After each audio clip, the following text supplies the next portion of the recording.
I'm thrilled to be with you this afternoon around this particular topic. At Renaissance West, we basically revitalized a neighborhood that was once a failed housing project, 60s vintage housing project. We are about 6 years old, but we've been in that work about 10 years. We started with our housing. We were able to get about 30% of our funds for that with the Hope 6 grant, and the rest was public and private funding.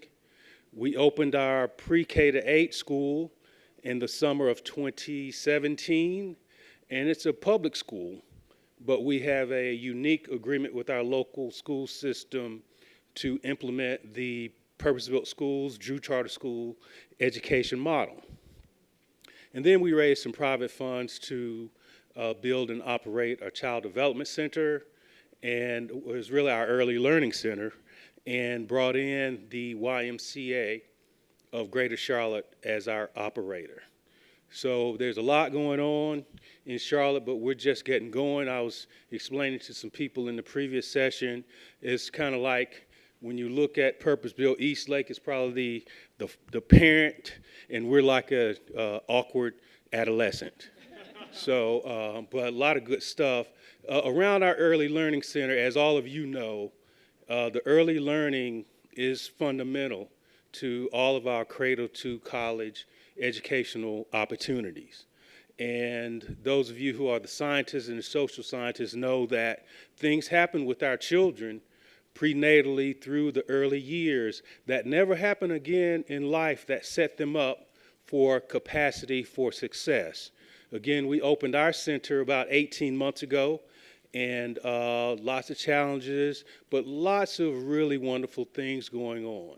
So again, I'm excited and passionate about this next topic, and really to tee this thing off, I'm going to invite Evan Smith, who is a vice president with Purpose-Built Communities, to start this thing off. So sit down, enjoy yourselves, and I'll turn it over to Evan. And I'm really humbled to be on the stage with these incredible leaders. So who do we have up here? We have Molly Talbot-Metz, CEO and president of the Mary Black Foundation in Spartanburg. We have Russell Booker, who's superintendent at Spartanburg District 7. That's the district that serves the city of Spartanburg. We have Shawna Bynum, who's the director of the Franklin School. It's a world-class early learning center that you're going to hear all about today. You also notice that there's some wonderful pictures that are kind of rotating automatically in the background. Those are all from the Franklin Center. Give you a sense of the place, even though we're in this conference room here today. So that's our team up here from Spartanburg. We got a solid Spartanburg contingent on the front row here. So that is wonderful to see as well. And we're also joined on the stage by Angie Garling, who's the National Director for Early Care and Education Programs at the Low Income Investment Fund. So I'm looking forward to this discussion. So here's the idea. In January of this year, 2019, the Franklin School opened in Spartanburg's North Side. It was a key moment for the North Side Initiative and a powerful story of partners working together to realize a goal. And we know others across the network are thinking about, one, development or operation of an early learning center. This is high on a lot of people's priority list right now. And two, how to rally partners to accomplish key priorities. If you're thinking about either of those things, if either of those things resonate with you slightly, you are in the right place right now. So the idea for the panel is we're going to first hear from the Spartanburg team to get a sense of the story, some of the backstory that's led to this moment, and we'll hear about how things are going thus far. Then we're going to pivot to Angie. And Angie works across the country, and we're going to get her reaction to the Spartanburg story. And she's going to pull out some things that maybe all of us can walk away with as we think about an early learning center that could be part of the neighborhood serving pipeline in some of the communities that you're thinking about on a day-in, day-out basis. One last thing before we jump in. While this discussion might be especially relevant to those of you that are thinking about early learning, I think it's going to be relevant to everybody that's thinking about how to rally partners to accomplish a goal. So we're glad you're here. With that, we'll jump right in. So Molly, you've been a key early champion and continue to provide leadership in all sorts of important ways. I think it's fair to say that the Franklin School would not be open today without you. So what compelled you, and then the Mary Black Foundation as well, to invest in this project? Sure. Thank you. Happy to be here, and I'm really glad there are some people other than Spartanburg people here in the room, so thank you for joining us this afternoon. So the Mary Black Foundation is a private health legacy foundation. Our mission is to invest in people and communities throughout Spartanburg County for improved health, wellness, and success. And we do that primarily through two focus areas: healthy eating and active living, and early childhood development. We have been partnering with the Northside Development Group really since its inception in a number of different ways. So we've provided numerous grants to support things like acquisition of land, projects to support healthy eating and active living. We even loaned a staff person to the Northside Development Group as its first project manager for a number of years. So the foundation has a very close partnership with the organization. And as we got more involved in the community and learned more about the needs of the community, it became really clear that there was one need that aligned perfectly with the foundation's focus on early childhood development. As you all know, Purpose-Built Communities model really focuses on high quality education, cradle through career. And at the time, there was not one high quality early learning program located in the North Side, not one. So we saw a real opportunity for the foundation to make a significant contribution into the efforts that were going on in the North Side by investing in our youngest residents. Not only did we see this as an opportunity to support families in the North Side, but we really saw it as an opportunity to create a model for our own community of what high quality early learning looks like, but also a model for our state and the region. So the foundation contributed $2.5 million to what was about an $11 million project. And just sort of building upon this, could you talk a little bit about how you went about building support and how the team went about building support and really defining the strategy that ultimately led to this wonderful place that we're looking at up there? Yeah, sure. So the easy part was making the grant, right? The hard part started after the grant was announced, and the Northside Development Group quickly formed a committee around early education, and I agreed to serve as a co-chair of that committee. And we had a lot of tasks in front of us. One was to figure out the programming model, what that was going to look like. Another task was for us to figure out a location and the design. And then we also had to be thinking about the funding, not only additional funding for construction, but ongoing funding. So we really started looking at national models, and one that really inspired us was Educare schools. And many of you may be familiar with Educare. For those of you who aren't, it's a network of over 20, probably more now, schools across the country it was created by the Ounce of Prevention Fund and the Buffett Early Childhood Fund. And it's a really unique model. It focuses on high quality interaction between children and teachers, very low teacher-to-child ratios, strong partnerships, and blended funding. And so while the Franklin School is not an Educare school, it was really the inspiration for us as we began down the path of looking at programming, design, high-quality environments, how to develop those partnerships, and how to put together the funding. What the Franklin School is a very complex partnership that includes publicly funded childcare programs. And when I say publicly funded childcare programs, what I mean is our local early Head Start provider, our Head Start provider, our school district's 4K program, and a state-funded 4-year-old kindergarten program. So those are publicly funded childcare programs within the Franklin School. In addition to that, we have privately funded childcare that is funded through tuition that is on a sliding scale that parents pay. So we have both public and private within the same building.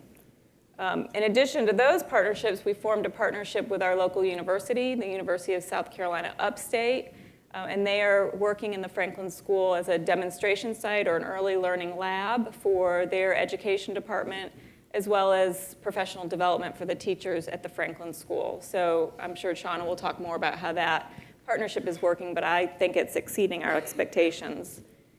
In keeping with the purpose-built model of a focus on mixed-income neighborhoods, the goal of the Franklin School is to be an early learning center that represents the community with no more than 30% of families paying full tuition. So the approach, which you specifically asked me about, was to form and nurture relationships, which is absolutely essential to having meaningful collaboration that's required for a project like the Franklin School.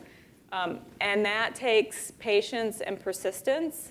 I think I said that the foundation made its announcement of the grant in December of 2013. The Franklin School opened in January of 2019. So that's just about 5 years. So this work takes time. Russell, so all sorts of impactful education investments, including the Franklin School, have been made since you've been superintendent. The district's a major partner here, filling a role that I haven't seen in a lot of early learning centers in other places. Would you talk more about the district's role and why District 7 decided to play that role in this?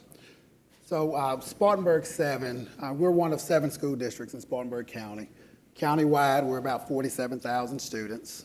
I serve the city's population, 7,500 students. The north side sits within my school boundaries.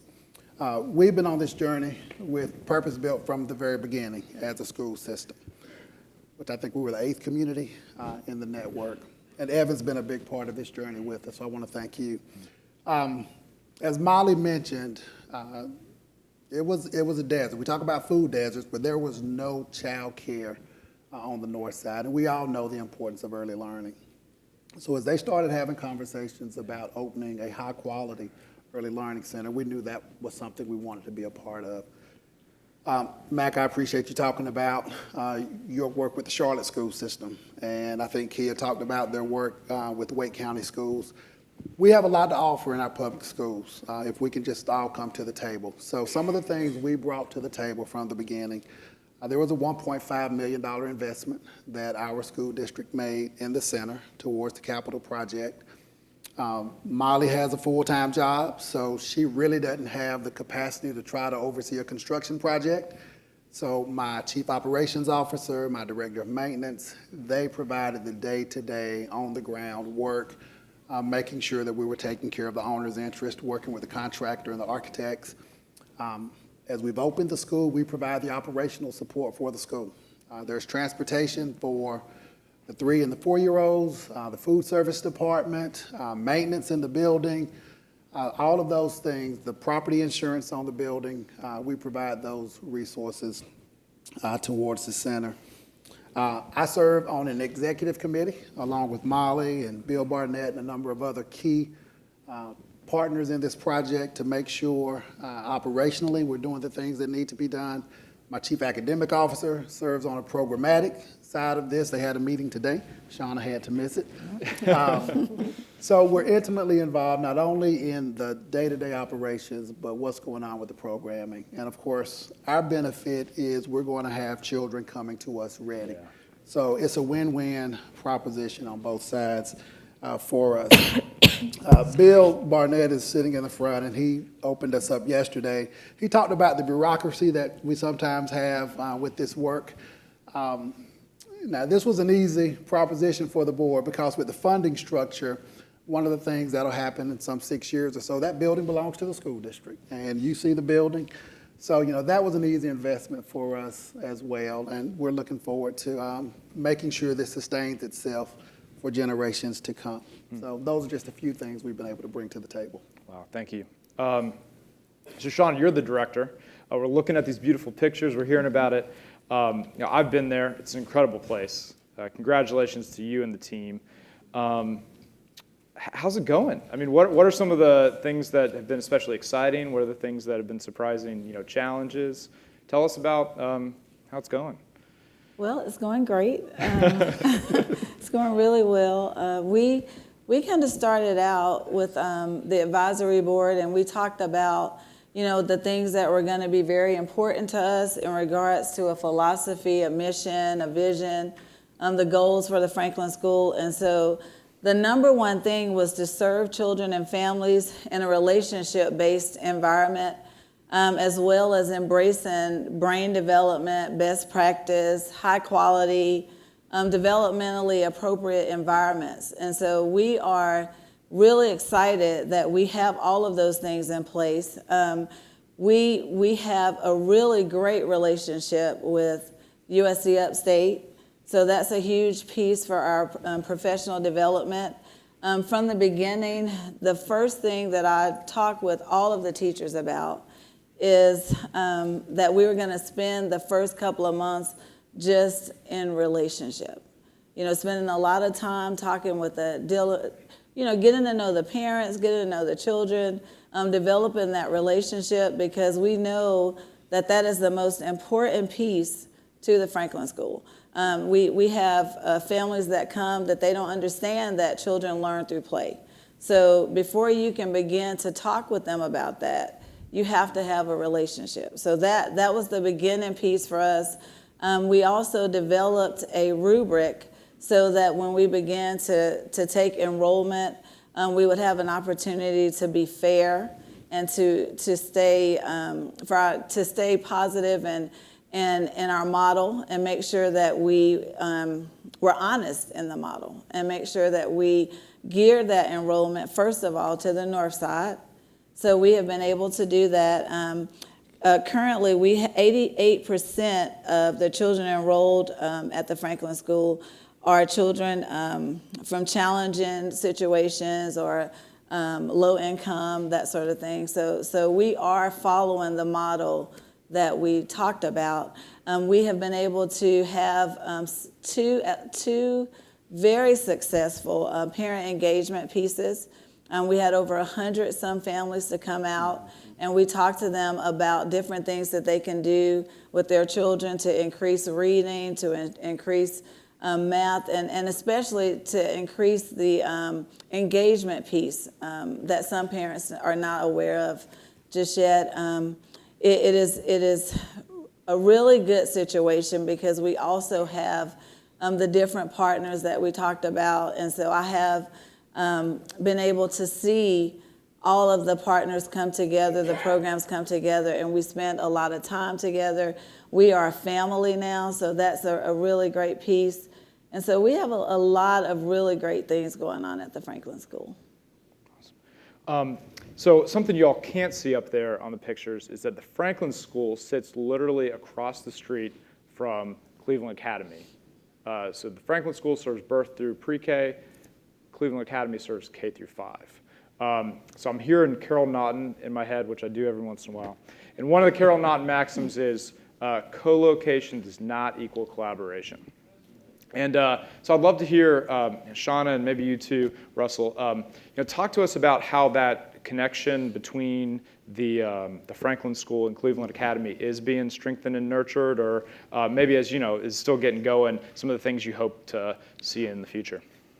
Well, I can say that we are really partnering the two. If we're in need of a nurse, all I have to do is use my walkie-talkie to call over, and a nurse will be there right away. We also are with the 4K that's there, the partnerships that we have, that we go on field trips together. Because of Spartanburg District 7, they allow us to do that. If I have any issues at all I have to do is call, all I have to do is email, and they're there in a matter of just minutes. So I think that the collaboration is nothing but positive. We've had no negatives at all in that regard. So it's a good relationship, a great partnership for us. Cool. They talk about, forming, storming, norming, and we've skipped the storming part. Right? So We have. I don't know if that's coming, but it hasn't come yet. And what I'll say, the Franklin School is a separate entity from the school district, but it is not. Shawna is just as much a part of our school system as any of our other schools, and I think everybody feels that way. She's working on some technology with me, so I'm gonna get that to you, Shawna, when we get back. But a number of different things. So again, there are things the school systems can provide that most, early learning centers don't, because the funding's not there. I was talking to Shawna earlier. I think the state's giving me an allocation for a resource officer next year. That's going to be additional support that I can provide to her. Wow. Okay. The principal, I have a brand new principal at the Cleveland Academy of Leadership. It's great that his daughter is attending the Franklin School. So that creates, you know, a special bond between that school and Cleveland. And I could just go on and on and on. We're still trying to learn what other ways can we partner. So in June, of course, we called you. I wanted to bring my new principal down to see what was going on at Purpose Built. But we said, Shawna, can you join us? Because I know there's synergy between what's going on at Eastlake, the YMCA, and the Early Learning Center. So we're still looking for ways to make sure that, you know, there's even more cohesion there. But I think we're off to a great start, and it's because we have a level of trust there with one another. Awesome, Exactly. awesome. Angie, so you get to travel around. You've worn all sorts of hats thinking about early learning and development of early learning strategies, run an early learning center. We'd love to hear your reaction to the Spartanburg story. And yeah, good. Okay, I was pointing to the slides. We got that covered. Great. But if you could talk more, just what are you thinking? What's your reaction? Yeah, well, Evan and the Spartanburg team, thank you for letting us hear your story. It's really impressive. And how beautiful is that site? I mean, the kids are happy, the teachers look happy.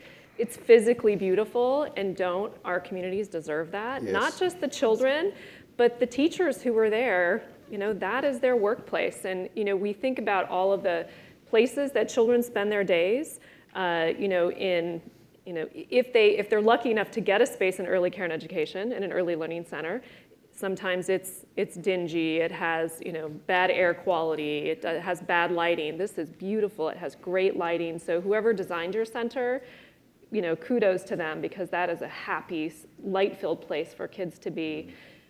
So I really see 4 things that you pointed out that are hallmarks of what I see as high-quality early learning centers in purpose-built communities. One, that it is of the highest quality. So, you know, you really say that you have low teacher-child ratios, that you have beautiful design. It's with a mixed income population, which is not that easy to do, because as I was telling Russell earlier, they just did a study to look at where segregation in schools, and they looked in all types of schools, public, private, colleges, and the segregation persists the most in private schools and in preschools in early care and education. And a lot of that is because of the funding sources. When you have schools, you have a school district. I mean, you oversee all of the public schools, but when you go to early care and education and early learning, it's much more of a patchwork. So it's really important to make sure you're braiding together those different funding streams to get that mixed income clientele. And then it's also seamless with K-12 education. So the fact that, you know, Russell, the public school is such an important partner is really great, because you know that those kids that are attending the Franklin School are going to be well prepared and transition well into kindergarten, and that there's good connections between that. Can I say something on that? Yeah. I'm sorry, Evan. No, I love it. So that's an important point, because prior to our 4K children going to the Franklin School, they were at Cleveland Academy. Now, my principal and my teachers, they've been trained to work with children in K-5 through 12. We don't get that same level of training when it comes to our earliest learners. So with our Quality Counts program, and maybe we can talk about that a little later on, that's been another benefit, because they are being served in a high-quality center. And I don't think at the K-12 level we get that level of training like you guys. Well, that's great, yeah. And I just want to back up and say, Purpose Built really had it right when they required that part of the cradle to career education pipeline, you have to include early learning. And that this is not just pre-K, this is actually birth to 5. So, you know, because before kids go to kindergarten, they're 4 years old. Before they're 4, they're 3. And it keeps on going until, Is that how it works? you know, right? That's how it works, right? Because I went to preschool, I can add. So I think that it's important to make sure that we're getting kids all along the continuum. You know, as we know, 90% of children's brains develop in the first 5 years of life. So by the time they're off to the public school, you know, much of their brain has developed. And it's so important to have those nurturing connections with the caregivers and the teachers. And then it's also serving the neighborhood. And we know that sometimes this is a challenge because of the way that funding works in early care and education. Sometimes if you want this mixed income neighborhood, which is what you're building with Purpose Built, you have to make sure that you build a the funding infrastructure to ensure that it's serving the entire neighborhood. So you have market rate families or middle income families, and you can also serve the lowest of the low income and regular low income families. And that it's sustainable over the long term. That's also really important because you want to make sure that the neighborhood, as the neighborhood grows and develops, that the early learning center can be sustainable over the long term. So on the next slide that I prepared, I just wanted to say a little bit about what the Low Income Investment Fund does, because as purpose-built communities, you may know about the financing that we're developing for purpose-built, but you may not know about the early care and education work that we do. So we've had over 20 years providing capital and capacity building, and that we do facilities development, and we also provide technical assistance and training. Currently, we're doing that in large metropolitan areas like San Francisco and Washington, D.C. We're also providing some disaster relief in Sonoma County after they had devastating fires in California. So we provide that nationally, and we also look at how we can provide supportive policies around early care and education, so that it's not just benefiting your community, but also potentially the entire city or the entire county, the entire state. So we also have some creative financing that we have done with New Markets tax credits in San Francisco that I'm happy to talk more about another time with folks. So on the next slide, I just had some ideas in terms of things that the Franklin School thought about that you as purpose-built communities should think about as well, and things that the Low Income Investment Fund has done and can help with is looking at your needs assessment. And really, what is the local landscape? Who are the players? Like you obviously were able to say, there are no high quality providers. We need somebody. Sometimes you may have them, but they may not be high quality. But who are the players? What are the funding streams? As I said, early care and education is not a single system. It's not even a system. So you really have to kind of understand how that system or quote unquote system works. Also, how do you select a provider that matches the community's needs? This is not always easy to do, and you want to support the community, so you want to look at what community providers are already there to see if they would be appropriate to continue to serve the community. And then looking at best practices in site design. We often find that a lot of architects and developers, they really have no idea the kinds of the site design that you need for kids. Like, you really need sinks that are low, really low. Imagine a 2-year-old with a sink up here and how much more time it takes for them to stand up on a step stool and how much more supervision that needs. There's a lot of, I'm sure Shawna can tell you, like, she's probably even worked in centers that have not had great design elements where that just takes a lot more time with kids are waiting in line. So there's a lot of things to think about in terms of what can benefit the kids that are at the kids' height, and also support the teachers, because the teachers don't want to spend all their time in transitions with kids because the site and the environment isn't set up correctly. And then looking at funding sources. So not only looking at funding sources, Molly, it was wonderful to have a foundation be the seed funder, but you also really have to look at how do we get the building built and then how do we operate it on an ongoing way.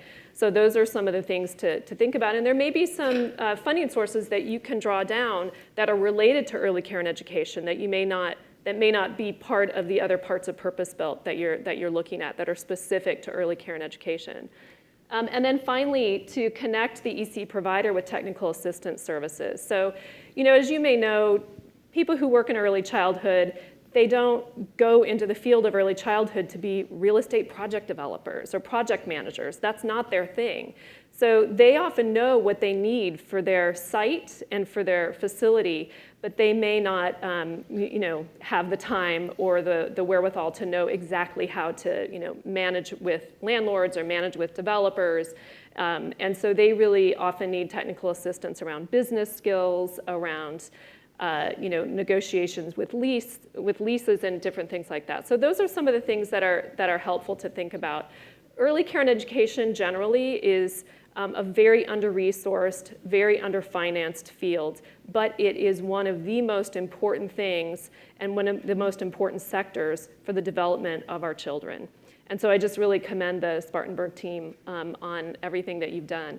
And I wanted to ask you a question. So I'd love for each of you to just briefly say, what do you think was the one thing, if you could choose one thing that really made a difference in getting the Franklin School open? And Shawna, start with you. I think just the partnerships, the pieces of us all coming together, and just talking about the things that were important.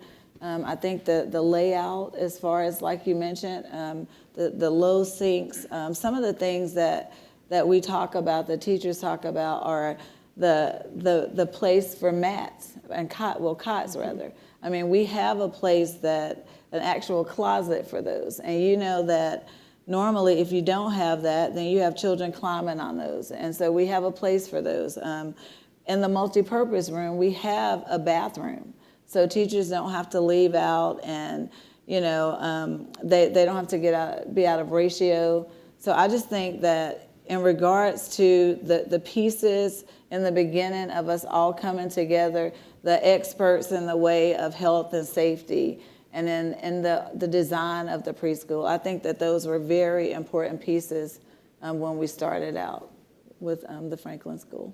Great. Molly? It's really hard to pinpoint one thing. I do think that the partnership with the school district makes the Franklin School possible in a way that wouldn't be without that relationship. There are so many in-kind services that are provided by the school district that would be additional financial burden for the Franklin School that sometimes we don't even see, don't even know what the actual financial cost of that is. So, it's hard to pinpoint one thing, but I think certainly the school district's involvement, and I would say Spartanburg County First Steps is there's a little gnat flying around in front of me. I'm trying to ignore it, but I can't. Spartanburg County First Steps is the operator, and I didn't mention that earlier. We did go through an RFP process and received about 4 different providers that were interested in providing the actual care at the Franklin School, and we went through a pretty in-depth process of selecting and involved the community in that process, as well as some early childhood experts that were not involved in Spartanburg, so didn't really have a say in it. But I think that Spartanburg County First Steps has done a tremendous job in taking on a huge task, much more than they probably thought it would be when they said, yeah, we want to do this. Yeah. So this was a complex journey. A lot of different partners at the table. I mean, from the financing structure to, we went outside with an architect. We've got a wonderful local architectural firm. So them being willing to play in the same sandbox. Literal sandbox. Literal, yeah. With that. And then just all of the partners who are in that school right now, who not always really work well together. Exactly. So, but all of that aside, in January, the doors opened, the buses rolled in, the parents were dropping off, and we had to provide a quality center for these young people. So Shawna has made this work. She took this work on. She's keeping all of those balls juggled in the air right now, and I think that's the key. You got to find a competent leader. Someone who's willing to work well with everybody. And we're on her about enrollment, we're on her about this and this and this, and but she's making it work right now. Yeah, great, thank you. That's awesome. So we have some time for some questions from the audience. Wow, awesome. I got one more, the benefit of being up here with a live mic, and then we'll get around to get some of those questions. Be on the lookout for some handheld mics so that we can hear you on the recording. A little bit of a pivot. So Russell, all sorts of stuff going on in Spartanburg on the education scene, but a current major initiative I wanted to ask you about, thinking about a focus for this conference has been this idea of equity. It's sort of been a through line, at least as I think back to the sessions thus far. So I'll read this. So a major initiative right now is a broad-based, data-driven diversity, equity, and inclusion effort in collaboration with partner organizations across Spartanburg. So that's something you've got going on in District 7. Would you talk a little bit about, what does that mean, and what do you hope comes of that? So after 28 years in education, I'm retiring after this year. 14 years in the superintendency. It's been a great journey. And as I look back on what we've done, there's a lot I'm proud of. I'll look back, and the thing I'm most disappointed about is we really hadn't closed gaps. And I look at our community now, and I'm proud of a community that just released a racial equity report on Spartanburg County. Proud of our city of Spartanburg. In March, they released an economic mobility and equity index report in the city. I look at our Strive partnership, and we've now turned, not to talking about equity, but talking about racial equity. Yeah. Think about First Presbyterian Church, a white church who has decided we're going to tackle this issue. So as Brian Stevenson just talked about getting proximate, Yeah. not only to one another, but we've got to get proximate to the problem. Our city is doing that. It's showing some courage, and I'm figuring if our school system can't step up and lead this work and be a part of this work, we're going to miss an opportunity. So my hope for this year is that our teachers, our staff, and our community will really come together and really start looking at these gaps through a racial lens, because these systems are in place. I work in one of those systems. So where it will lead us, I don't know, but I hope to get the ball rolling in our school district. And we're doing a lot to that end right now.